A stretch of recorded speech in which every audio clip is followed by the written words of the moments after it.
Think to create emotional regulation to supersize your business. What the heck does this mean? Sharon Horne-Ellstrom here. Welcome to day 139 of our Supersize Your Business Annual Challenge. Every day this year, we're picking a subject based on the life framework that I share, a 9-part life framework that covers all the different areas and aspects of our life, not just our business. Because guess what? Building, growing, scaling a business is the biggest personal development undertaking you will ever take without realizing it. Our businesses can only grow and become what we allow them to. And sometimes that requires our ego to take a back seat, step back and say, oh, yeah, maybe I am in the way. Maybe I am the bottleneck. Maybe I am slowing our growth and what we can possibly do, be, and have and accomplish with this organization. If I just get, not 100% get out of the way, but get out of the way where I'm slowing the process down. That takes a mature founder, a mature creator, a mature business owner to notice that and then say, okay, I have to do things differently. Guess what? We're all works in progress. We are all continually improving, and we all need to realize sometimes we're the problem. I know, hard to admit, but I'm learning. Getting better and better at it the older I get. And the more I want to simplify things, I think the better I get at observing and saying, oh, I just did that. Oops, what could I have done better? What will I do next time that will be different so I don't get the result that I don't love? So day 139 of our challenge, and we're focusing on mental health and well-being this month. And one of the things that as human beings is in our nature is we respond emotionally to everything first. And it's up to our brain to shut it down, shut our automatic tendency to punch someone in the face when they say something ridiculous that hurts our feelings or when they attack us. We need to be able to regulate our emotions. That means control our reactions, not just respond with whatever happens and whatever first pops into our non-thinking brain. Because a lot of times when we're feeling strong emotions, we are not engaging our capacity or capabilities of thinking and making a better choice. Or just taking a deep breath and saying, oh yeah, I really would like to punch this person in the face, but I'm not going to do that because I'm not a violent person. It's not who I am. And that would not get me the results I want. It would probably get me behind the bars of some kind of a cell that I don't want to be a part of. So today, emotional regulation. I will admit that until about 8 months ago, I don't think I've ever thought separately and consciously about controlling and regulating my emotions, especially when it comes to my businesses. Now, do I know there are extremely emotional topics that in my businesses, we don't breach them. We don't talk about them. We leave them alone because they are none of our business. Religion, politics, probably how you handle your money, none of our business, right? In the business. And I set that up front in our culture. Whenever a new person comes in, we actually talk about, these are the things we really stay away from and don't talk about. And guess what? Every once in a while, we'll get a pot stirrer in. They sneak in through the cracks. Didn't do a good enough job screening or hiring or matching cultural and matching for character, not for skills. Early on in my business owning experiences, I hired for a warm body. Guess what? Not a good strategy for hiring, because you get a lot of rehiring opportunities because they don't fit into your culture. They don't fit into how we all work together. And the more cohesive and the more engaged your company is with one another, the more important it is that you be better about hiring. That's way off topic. All right, so what are we going to do today? I challenge you to notice the next thing that triggers you in your business, in your organization, and then ask yourself a couple of questions. What's the situation? And stop. Sit down, grab a piece of paper or a scrap of paper or some toilet paper or paper towel, and just start.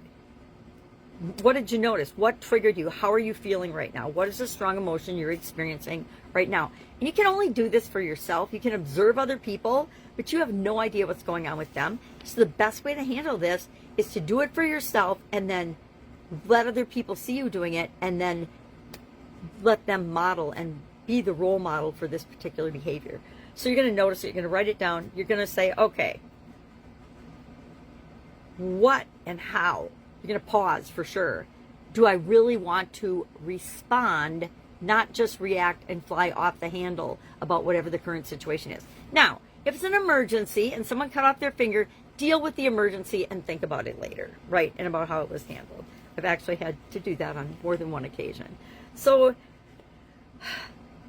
Do you suppress emotions?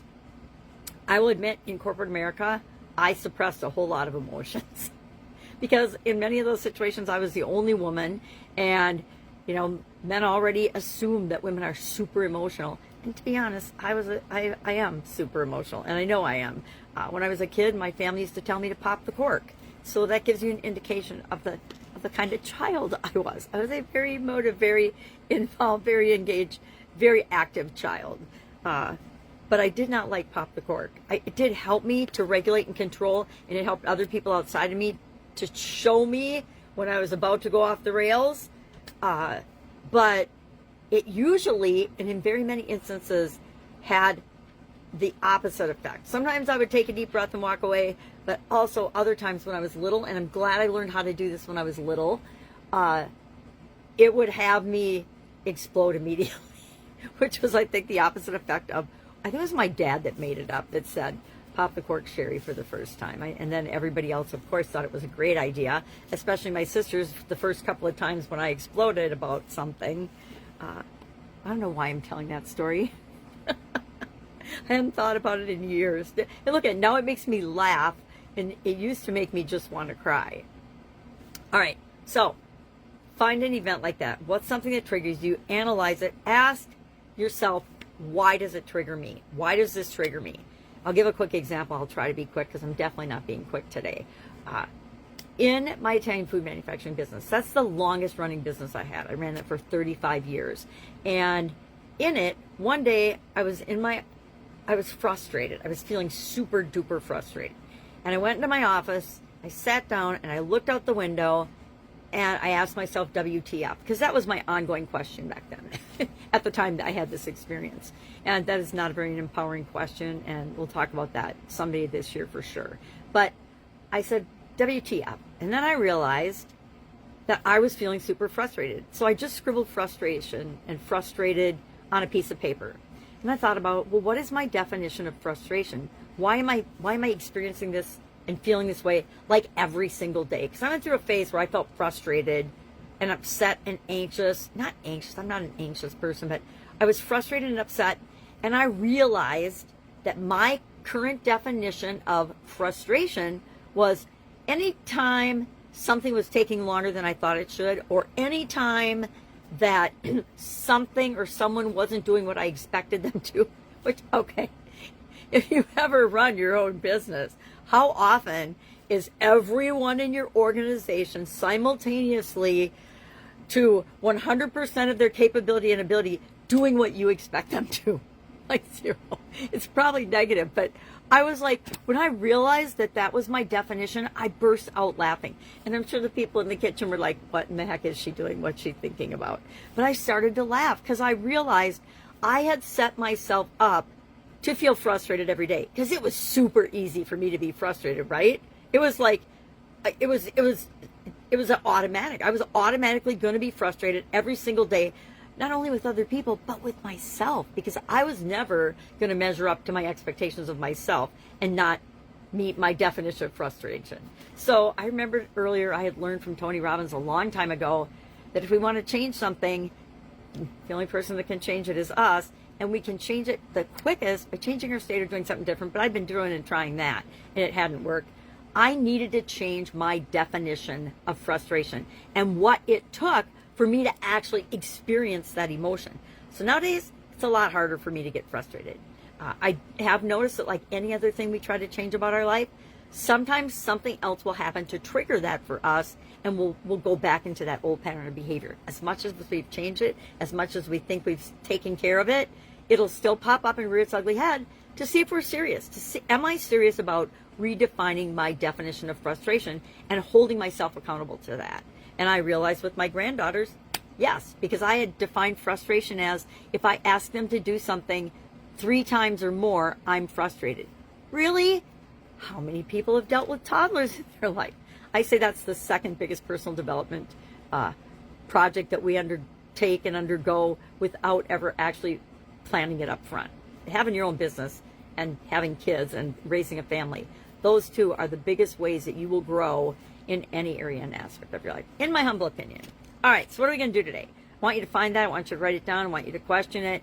And I want you to realize that there is a solution, but only you can figure out what the solution is for you. And then do it. Like, nobody else could change my definition of frustration for me.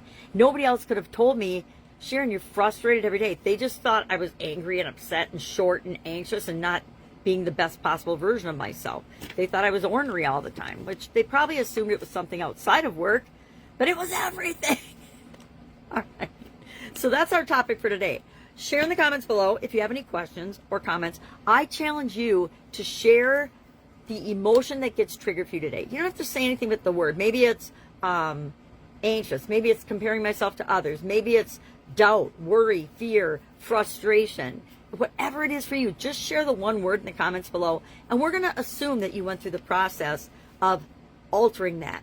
I think the other thing that you can do that's a trick is not say I am and then an emotional word.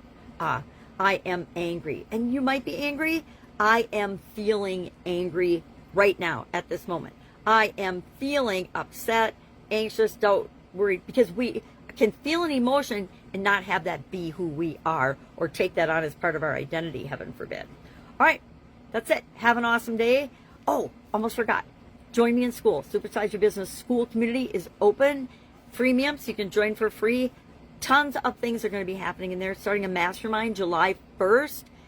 By invitation only, and not really by invitation only, but by application. So I'm inviting you to apply to be a part of that. It'll be a or cross-industry team of people, mastermind of people that are helping one another to grow and scale their businesses, so we can cross-pollinate the things that work in our different industries, because I found that's one of the fastest ways to grow too. All right, have an amazing day, and I will, of course, be with you tomorrow. Bye. I get it to go off.